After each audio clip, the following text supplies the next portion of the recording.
Apa sih rasanya kalau misalkan kita itu punya kekayaan sampai 1 triliun dolar? Gue yakin 99,999% nggak paham apa itu 1 triliun dolar. Jadi contoh ya, kita pengeluaran pada umumnya sehari berapa sih? Mungkin 100 ribu.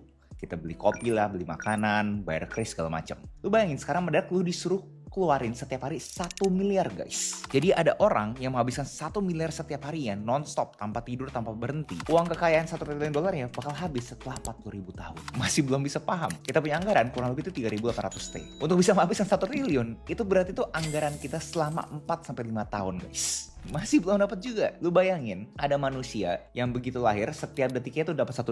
Jadi dia nafas aja per detik itu dapat $1, guys. Untuk dia bisa mendapatkan 1 triliun dolar punya kekayaan, dia itu harus hidup tuh kurang lebih itu 30 ribu sebelum Masehi. Udah mulai dapatkan konteksnya seberapa gedenya angka 1 triliun dolar ini, dan akhirnya ada manusia di planet ini yang berhasil mendapatkan itu semua. Namanya adalah Elon Musk. Disclaimer dahulu, ini video bukan tentang uangnya. Ini video menurut gue terhadap manusia yang tidak bisa menerima batasan di muka bumi ini. Dia menolak semua label, semua kategori yang dia ditunjuk. Dia pengen bikin kategorinya sendiri. Dan menurut gue cerita ini sangat bagus banget kalau misalnya kalian bisa akuisisi yang positif dan mengeliminasi yang negatif. Tapi pertanyaan besarnya adalah, apakah bisa kita cuma bisa menerima yang positif dan abis itu menghilangkan yang negatifnya? Dan gue udah coba merangkum apa yang gue dapatkan dari gue baca biografinya, tweet-tweetnya, studi kasusnya. Gue udah coba pelajaran semua untuk gue bisa akhirnya membuat video ini. Buat yang pengen tahu cepat aja gimana cara dapat 1 triliun dolar, jawabannya bukan nabung, jawabannya jadi pengusaha. Lebih tepatnya jadi owner dari perusahaan yang nilainya terus naik. Dimulai dari Zip2, startup software yang dia bangun di tahun 90-an. Perusahaan itu akhirnya bisa dijual dan dia dapat duit. Abis itu dia bikin lagi namanya X.com yang akhirnya jadi bagian dari PayPal. Lalu abis itu PayPal dijual ke eBay. Orang normal mungkin pensiun kalau misalnya dapat duitnya sekian. Tapi Elon malah all in lagi. Dia masuk ke Tesla lah, bangun SpaceX, dia beli Twitter, dan akhirnya Tesla bikin dia jadi orang terkaya di dunia. Tapi SpaceX yang akhirnya dorong dia jadi triliuner. Ketika SpaceX tersebut IPO, Initial Public Offering, jadi perusahaan terbuka. Dan belum selesai, dia masih mau bikin data center di angkasa, mau bikin chip di otak manusia, mau bikin tol underground. Jadi pelajarannya bukan cara cepat kaya adalah kerja keras. Bahkan bukan jualan kelas. Tapi kalau lu mau kekayaan ekstrim, lu harus punya extreme ownership. Sosok Elon Musk ini memang sangat susah untuk dimengerti, karena kalau misalnya kita bandingkan dengan orang-orang kaya pada umumnya, literally orang kaya guys ya, bilioner pada umumnya, dia kontras sendiri kan ya. Yang orang-orang selalu bilang gila ini OKB banget ya, karena ngemengnya ngasal-asalan, dia kagak peduli orang ngomong apa, dia kalau misalnya ngomong ya ngomong aja gitu kan ya, bener asal-asalan. I mean, my mind is a storm. I don't think most people would want to be me. They may think they would want to be me, but they don't. They don't know. Makanya banyak orang yang kagak suka sama dia. Dan cerita produktivitasnya Doi, jangan ngomongin hasil ya, produktivitasnya ya suka didismiss sama orang-orang. Karena ada cerita Doi itu keluarganya dari dulu kecil udah kaya. Orang berasa ya lu kagak bisa ngomong lah terhadap dia pencapaian, orang dulu udah kaya gitu kan ya. Dan ini pun sudah didismiss sama si Elon Musk berkali-kali di interview, kalian bisa cek sendiri resourcesnya. Jadi apakah Doi itu mendapatkan kekayaan dari bapaknya? Jelasnya kagak. Terlihat dari hubungan keluarga bapak dan emaknya pun juga sudah tidak bareng-bareng. Dan itu kenapa gue berasa dari bukunya si Elon Musk make sense pas dia ngomong pas kecil itu dia dibully. Dan menurut gue menariknya adalah dia punya pelarian adalah perpustakaan. Di bukunya diceritain dia itu bisa spend waktu, menghabiskan waktu di perpustakaan dari dia pulang sekolah sampai malam lagi karena dia kagak pengen ketemu bulinya. Poin gue cerita ini adalah nggak selalu sesmooth yang kalian pikirkan guys. Kalian tuh selalu berpikir bahwa orang-orang yang punya pencapaian besarnya itu pasti hidupnya tuh wah melejit ya kan. Tapi ternyata dari masa kecilnya ya udah ada trauma. Dan dari kecil dia tuh udah suka banget sama yang namanya coding. Dan akhirnya dia buat perusahaan startup X.com. Bukan X yang sekarang tapi X yang dulu yang akhirnya itu merge jadi namanya PayPal. Dan di sini gue mau pause dikit ya. Pas dia itu pertama kali masuk ke dunia media, bukan media sosial, Doi pun akhirnya mencoba beli beberapa barang yang bisa kita ngomong sekarang tuh artificial. Karena kalau kita ngomong fast forward ke timeline sekarang, Doi kan udah bilang ya bahwa dia itu kagak punya aset apapun. Dia bahkan klaim dia nggak punya mobil gitu kan ya. Bahkan dia klaim dia nggak punya rumah. In fact, I don't even own a home right now.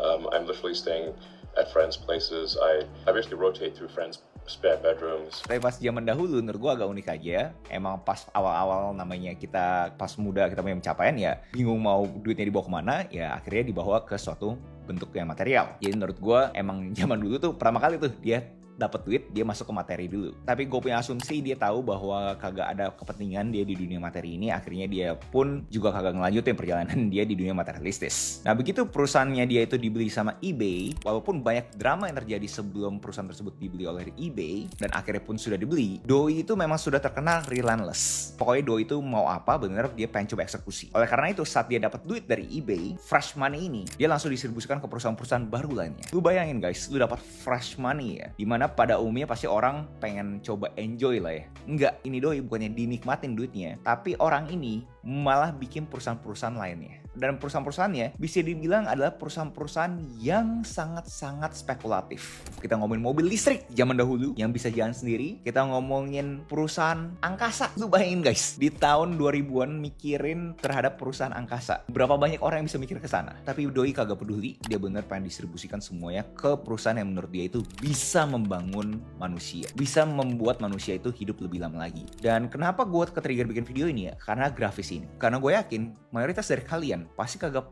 pernah denger nama Elon Musk dari timeline sekian sampai sekian kan. Lu bayangin kekayaan dia tuh sangat-sangat stagnan kan ya. Kita nggak usah ngomongin tahun 2000 lah ya. Kita ngomongin tahun 2010 deh, 2012, 2013 deh ya. Kita ngomongin sebelum COVID gitu ya. Gue yakin nggak banyak orang tuh tahu terhadap Elon Musk. Terlepas dia punya kemampuan untuk public speaking, sampai sekarang pun bisa dibilang kurang bagus dibandingkan bilioner-bilioner pada umumnya. Jadi menurut gue di sini ada suatu katalis yang menurut gue dia punya cerita, dia punya studi kasus itu bisa relevan ke semua orang. Ini buat orang-orang yang selalu berasa hidupnya tuh di sana-sana aja. Kita jangan fokus terhadap kekayaannya, kita fokus terhadap grafisnya. Kalau misalnya kita nggak tahu ini kekayaannya siapa, kita kagak lihat angkanya, kita pasti berasa wah nih orang mah hidupnya di sana-sana aja. Dan belum kita ngomongin beberapa canon events, time frame kecil yang orang tuh mungkin kagak pernah tahu, yang bikin Elon Musk itu hampir nggak jadi Elon Musk. Kita ngomongin SpaceX, 3 kali Falcon itu meledak, habis tuh duitnya kan ya. Udah kagak ada budget, dia udah pikir tuh 99% tuh kemungkinan SpaceX itu udah pasti jadi nol. Terus belum kita ngomongin Tesla, udah kagak ada duit, 2 hari lagi harus gaji karyawan, tapi nggak bisa bayar, udah siap. Dia sendiri pun nggak punya rumah, pinjam uang dari temen untuk bayar sewa. Ini semua terjadi di krisis keuangan global di 2008. Dan kalau misalnya itu kelamaan, kita ngomongin baru-baru inilah pas dia beli Twitter.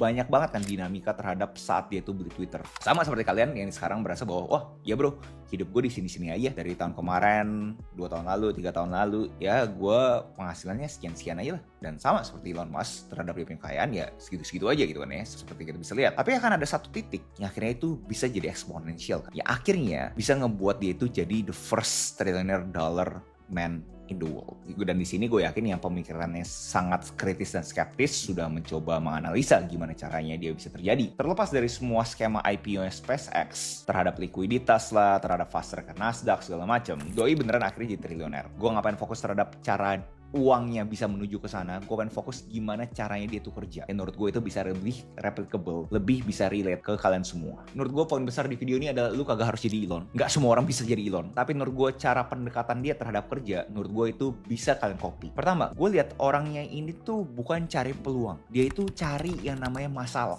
Gue tahu terkesan goblok ya buat kalian ya, bro. Di mana-mana kita cari peluang dong ya, opportunity ya kan. Masa lu suruh gue cari problem? Nah di sini lu harus fokus gimana caranya lu bisa kejar masalah, lu cari masalah yang mempunyai potensi komersialnya luar biasa. Elon pernah bilang, dia tuh gak pernah mulai Tesla karena dia pikir itu kesempatan bisnis yang luar biasa. Dia klaim dia mulainya itu karena tanpa ada Tesla, akselerasi ke sustainable energy akan terlambat. Dan sama halnya dengan bisnis yang barusan bikin dia itu jadi triliuner, SpaceX. Dia klaim bukan masalah bisnis roket, dia berpikir gimana caranya bisa kita bikin yang namanya science fiction, film-film science fiction. Itu fictionnya hilang, jadi beneran bisa science. Kita tuh beneran jadi multiplanetary species. Jadi fokus ke masalahnya, fokus problem solving. Jadi menurut gue yang bisa bikin kita semua relate di sini adalah lu pada yang lagi pusing segala macam, cari masalah, kejar masalah. Jangan berpikir bahwa aduh peluangnya apa ya. Enggak. Pastiin dulu ada masalah yang lu bisa kejar, lu bisa cari, dan abis itu fokus untuk selesai masalah tersebut. Yang kedua adalah all in or nothing. Ini kalau di ngomongin cerita Elon Musk akan sangat-sangat ekstrim karena dia beneran duitnya itu didistribusikan ke semua perusahaan barunya pas dia itu dapat liquidity event. Tapi kalau misalnya kita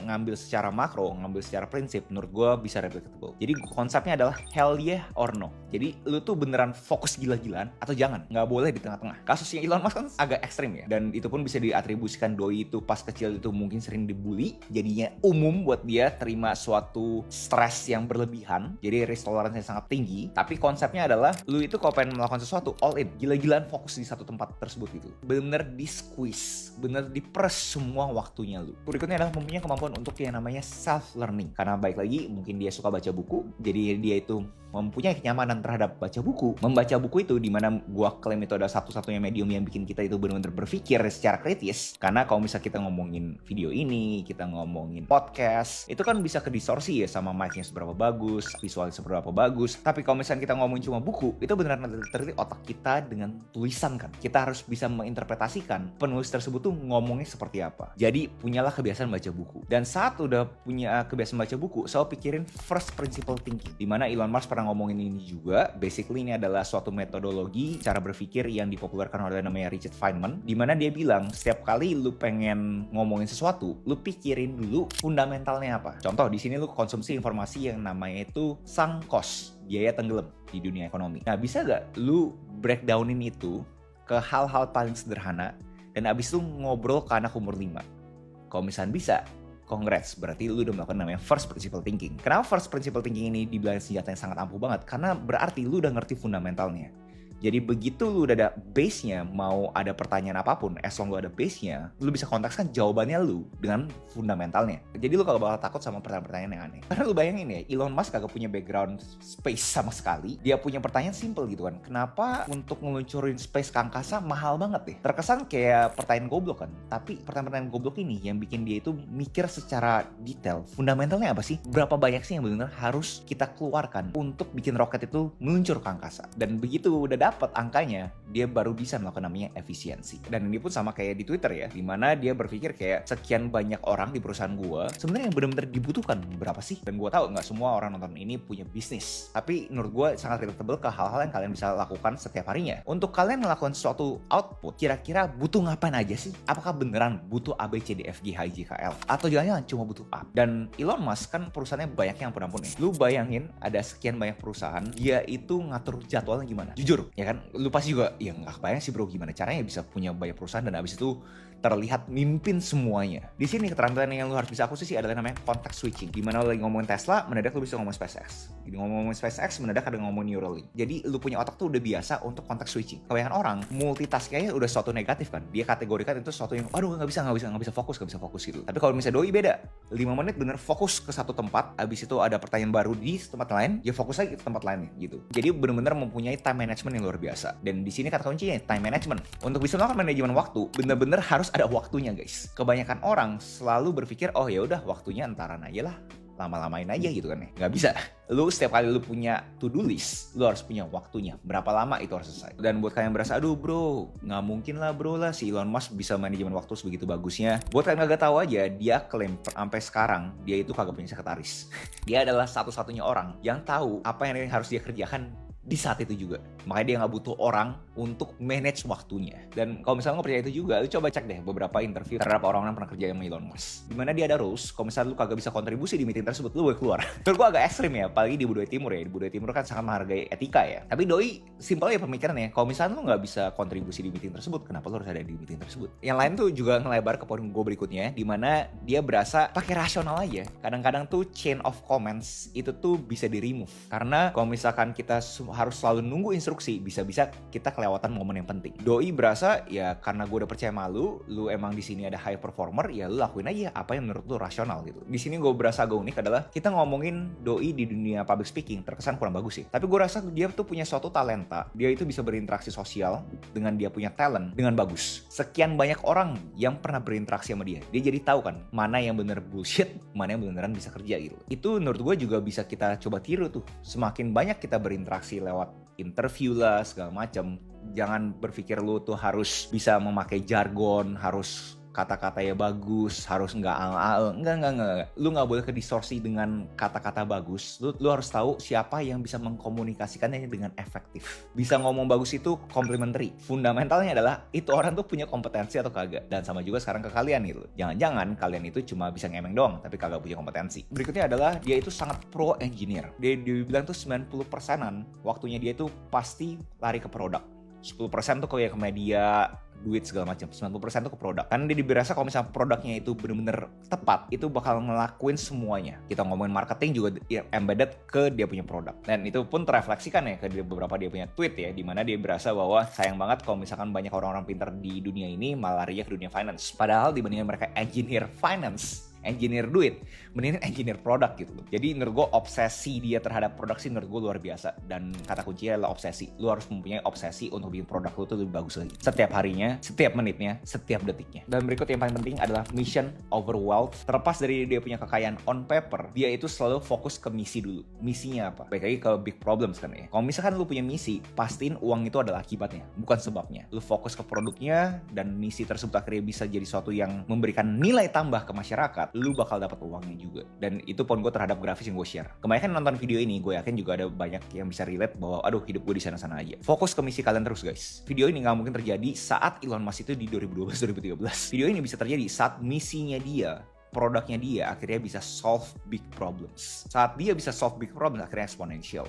Jadi buat kalian di sini yang bener-bener kayak takut hidup di sana-sana aja, it's okay guys. Akan ada satu titik kalau misalnya lu bisa mengimplementasikan semua prinsip yang gue share di video ini, akan ada satu titik yang bisa bikin lu exponential juga. Dan gimana cara konkretnya bro untuk bisa gue mengimplementasikan ini? Dia itu famous, dia itu terkenal dengan gaya manajemen dimana setiap minggunya dia tinggal nanya ke semua orang yang kerja sama dia nanya, what did you get done this week? Jadi setiap minggu lu simpelnya nanya, lu ngelakuin apa sih minggu ini? Kalau misalkan lu berasa monoton itu aja, ya berarti itu kenapa hidup lu stagnan. So gue harap video ini bener-bener bisa memberikan lu nilai tambah, lu bisa mengimplementasikan apa yang lu pengen coba implementasiin. Gue yakin gak ada kata-kata yang namanya telat, gak ada yang namanya stuck. Ini semua ada proses guys. Baik lagi, terlepas dari dia punya dinamika terhadap dunia politiknya dia, belum kita ngomongin terhadap kekayaan dia 1 triliun ini, bagaimana cara dia mendapatkan yang lewat IPO. Terlepas dari itu semua lah, belum kita ngomongin gaya komunikasi dia yang belak-belakan, ceplos-ceplos, kayak gak ada etika. Belum kita ngomongin keluarganya, yang bisa dibilangin apakah dia ngelakuin ini semua sebenarnya dia happy gak sih bro gitu kan, dapat kekayaan kayak gini, worth it gak sih? Itu semua subjektif ya, kecuali kalian kalau misalkan pengen gue deep dive on Elon Musk, kayak bro bikinin